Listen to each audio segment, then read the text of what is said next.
Let's proceed to a pair of angles which we call as linear pair. Now this is very important as it has a lot of implications in higher geometrical relationships.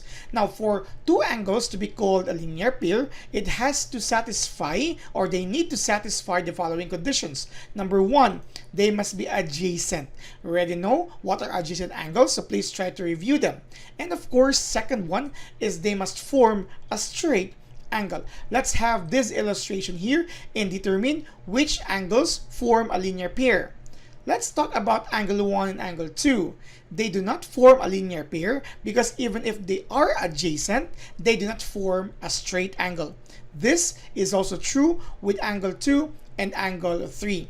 Now, how about angle 1 and angle 3? Now, you might say that they share a certain straight line as part of their sides. However, since they are non-adjacent, automatically they do not form a linear pair.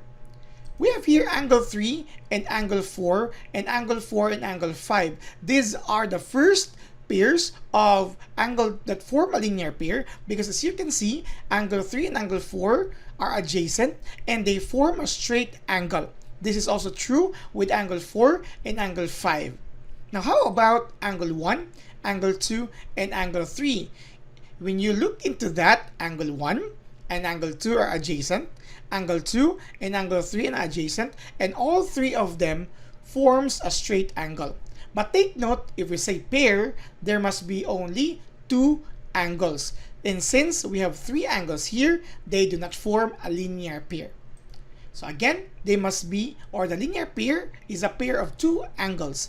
That would also mean that angle 5, angle 1, and angle 2 are not forming a linear pair.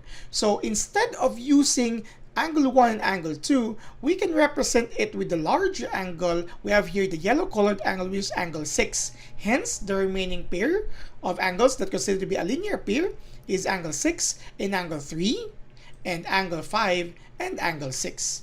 Now, looking into this perspective, we also have a linear pair postulate, and since we already satisfied the condition that angles that are forming a linear pair should form a straight angle, we can now determine that angles forming a linear pair are actually considered to be supplementary. And if that would be the case, if they are supplementary, for these pairs of linear pairs here at the bottom, all of their measurements must be equal to, or the sum of their measurements must be equal to 180 degrees. Now that is the relationship for angles forming a linear pair.